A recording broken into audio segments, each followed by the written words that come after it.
तो hello guys, very charm welcome to all in this new video of my YouTube channel. मैं प्रांशु कुमार आपका हार्दिक हार्दिक स्वागत करता हूँ। आज हम लोग इस वीडियो में सीखने वाले हैं function of neuron in our body, how neuron works in our body, how neuron what neuron do in our body, which function perform in our body.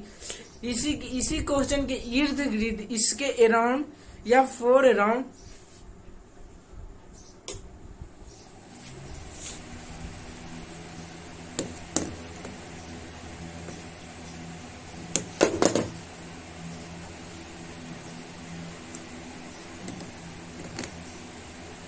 So hello guys, in this new video of my YouTube channel. मैं प्रांशु कुमार आपका फिर से मैं आज हार्दिक स्वागत करता हूं।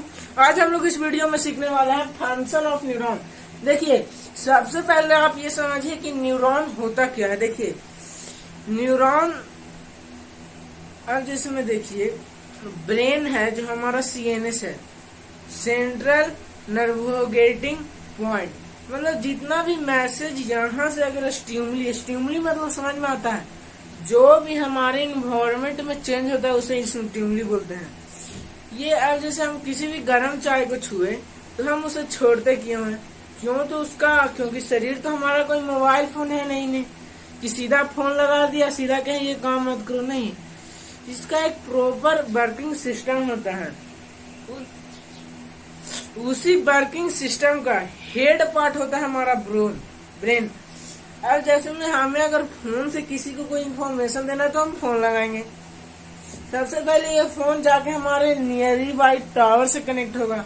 उसी प्रकार यहाँ पे भी सेम प्रकार वो न्यूरॉन ही है जो फंक्शन पहुंचाने के लिए ब्रेन से डायरेक्ट कनेक्शन को फिट करता है। अब हम लोग बढ़ते हैं न्यूरॉन का फंक्शन। देखिए, न्यूरॉन का स्ट्रक्चर कुछ इस प्रकार का होता है। न्यूरॉन का स्ट्रक्चर कुछ इस प्रकार का होगा। हमारे बॉडी में इलेक्ट्रिकल इम्पल्सेस कैरी होता है, आपको पता होगा। हमारे बॉडी में क्या कैरी होता है? इलेक्ट्रिकल इम्पल्सेस, ठीक है। बट हाँ, जैसा कि हम सब जानते हैं, हम अगर इलेक्ट्रिसिटी को छूते हैं तो झटका लगता है। नहीं, हमारा जो मसल सेल होता है वो इलेक्ट्रिसिटी को नहीं कैरी करता, बट हमारा न्यूरॉन कैरी करता है। और neuron is can't visual by eye, no मतलब not clearly visual by eye, ठीक है। ये है जो सबसे longest cell in our body है। ये सबसे लंबा सेल है हमारे बॉडी में, ठीक है। अब हम लोग इसका स्ट्रक्चर वाइज, इसका फंक्शन को एक एक पॉइंट समझते हैं। सबसे पहला part, dendrite. This is most of the important part. Dendrite basically होता क्या है? Dendrite is nothing but this structure is known as neuron. ये न्यूरॉन क्या करता है कि हमारे जैसे बॉडी में मान लीजिए यहाँ पे कोई गर्म चीज हमने छुआ तो ये स्टिमुली हुआ, ये चेंज हुआ तो ये स्टिमुली हुआ। अब इसी चीज को हमें ब्रेन पास कैरी करना है। तो न्यूरॉन, जैसा कि मैंने बताया, neuron carry message in form of electricity. किस फॉर्म में कैरी करता है? वो इलेक्ट्रिसिटी के फॉर्म में कैरी करता है, ठीक है। तो क्या करता है कि जो केमिकल, कोई चीज स्टिमुली हुई है हमारे शरीर में, तो यहाँ पे एक तो केमिकल रिलीज हुआ।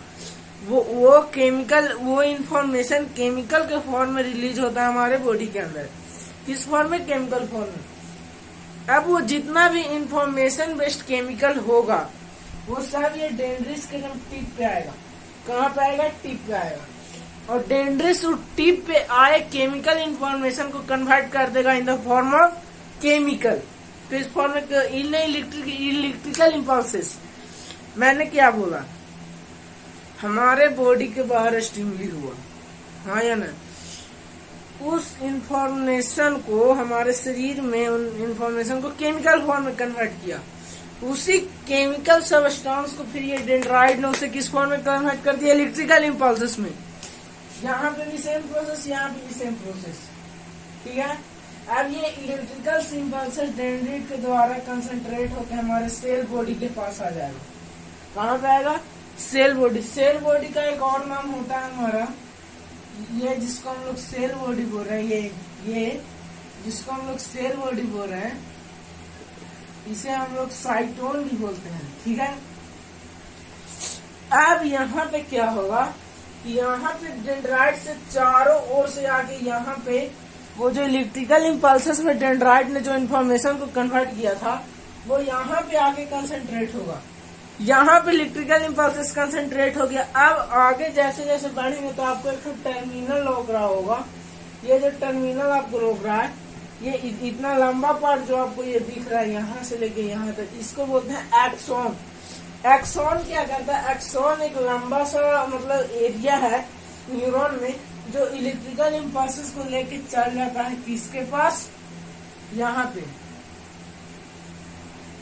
नर्व एंडिंग के पास। किसके पास? अब देखिए एक्सॉन के ऊपर हमारा एक सबस्टेंस प्रेजेंट होता है जिसका नाम है माइलिन शीथ। क्या उसको बोलते हैं? Myelin sheath. ये माइलिन शीथ होता क्या? देखिए जैसे जब हम लोग इलेक्ट्रिसिटी को जब वायर कैरी करता है तो उसके अंदर प्लास्टिक का कवरिंग होता है जिसके कारण शॉर्ट सर्किट नहीं हो। उसी प्रकार इसमें भी माइलिन शीथ वो प्लास्टिक ही है जो शॉर्ट सर्किट को चेक करता है, मतलब उसे प्रिवेंट करता होने से। क्योंकि हमारे बॉडी में एक तो न्यूरॉन है नहीं, कई सारे न्यूरॉन हैं। अगर उनके बीच में शॉर्ट सर्किट हो जाएगा तो काफी दिक्कत है। उसी प्रकार जिस प्रकार वायर में हमारा वायरिंग होता है प्लास्टिक का चारों, उसी प्रकार इसमें ये माइलिन शीथ का वायरिंग होता है ताकि हमारा इलेक्ट्रिसिटी इधर से उधर नहीं हो, शॉर्ट सर्किट नहीं हो, हमारा प्रॉपर इंफॉर्मेशन सटीक रूप से सेंट्रल नर्वस सिस्टम के पास पहुंच जाए विदाउट एनी प्रॉब्लम। इसका बेसिकली काम ये है। अब ये जो हमारा एक्सॉन है, अब ये जो हमारा 1 मिनट काफी गंदा हो गया, ये हमारा डेंड्राइट है। अब ये हमारा एक्सॉन है। ये एक्सॉन इलेक्ट्रिकल इम्पल्सेस को सीधा कैरी करेगा, यहाँ पे ले जाएगा नर्व एंडिंग के पास। अब देखिए दो न्यूरॉन के बीच में इतना सा गैपिंग होता है। जैसे मान लीजिए अगर ये एक न्यूरॉन है, ये एक न्यूरॉन है, ये दोनों के बीच में थोड़ा सा गैपिंग होता है। ये दोनों गैपिंग को हम लोग बोलते हैं, ये गैपिंग को बोलते हैं साइनेप्स। ये जैसे एक न्यूरॉन है तो यहाँ पे मान लीजिए हमारा दूसरा न्यूरॉन है, ठीक है। यहाँ पे न्यूरॉन है हमारा दूसरा, ठीक है। तो ये जो आपको गैपिंग दिख रहा है ये बीच में सेंट्रल पार्ट में, ये जो आपको गैपिंग दिख रहा है इसको हम लोग बोलते हैं साइनेप्स, ठीक है। एक बार समराइज करते हैं। सबसे पहले स्टिमुली हुई या स्टिमुली मतलब चेंज इन आवर एनवायरनमेंट। वो चेंज हमारे बॉडी में इंफॉर्मेशन के रूप में गया केमिकल सब्सटेंस के फॉर्म में। उस केमिकल फॉर्म को डेंड्राइट ने अपने टीथ पे एब्जॉर्ब किया, वहां पे उसको इलेक्ट्रिकल इम्पल्सेस में कन्वर्ट किया। फिर यहाँ पे इस सेल बॉडी ने ये सभी जगह से न्यूरॉन से डेंड्राइट से ऑल द इलेक्ट्रिकल इम्पल्सेस को कंसंट्रेट किया। यहाँ से एक्सॉन इसको कैरी किया, इसके ऊपर माइलिन शीथ होता है जो प्रिवेंट करता है शॉर्ट सर्किट। हाँ एक बात और याद रखिएगा, जिस न्यूरॉन पे माइलिन शीथ होगा इंफॉर्मेशन को काफी फास्ट कैरी करता है। मतलब जिस न्यूरॉन के ऊपर माइलिन शीथ होगा वो इंफॉर्मेशन को ज्यादा जल्दी कैरी करेगा, काफी इमीडिएट, क्विक, फास्ट। आपको जो बोलना है बोलिए, वो काफी इमीडिएटली वो मैसेज को कैरी करेगा। सिंपल सी बात ये है। अब ये एक्सॉन कैरी किया, अब हमारे ये नर्व एंडिंग के पास आया। यहाँ पे नर्व एंडिंग,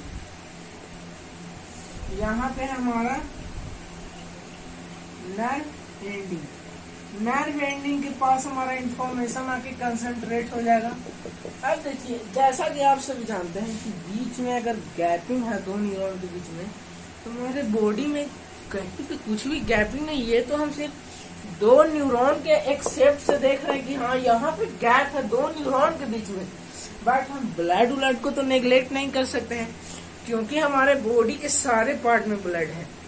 अगर यहाँ पे ब्लड है और अगर यहाँ पे इलेक्ट्रिकल इम्पल्सेस को अगर हम डायरेक्ट पास कर देंगे तो ब्लड के अंदर इलेक्ट्रिकल इम्पल्सेस आएगा तो हमें शॉर्ट सर्किट लग जाएगा।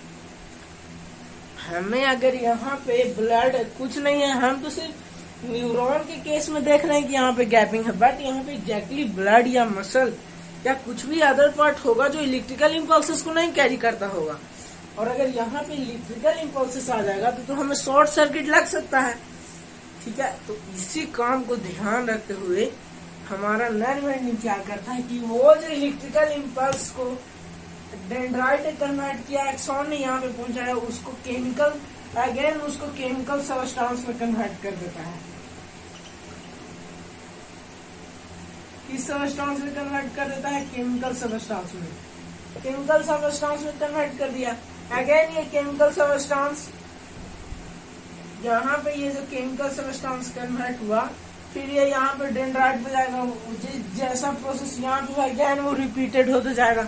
उसी प्रोसेस को रिपीट करते करते वैसे ही होते होते हमारे ब्रेन के पास ये सिग्नल चला जाता है कि हाँ हमें इन्वायरमेंट में ये चीजें डिटेक्ट की हैं, हमें ये लग रहा है, मतलब जो भी इंफॉर्मेशन में बेसिकली वहां पे जाता है।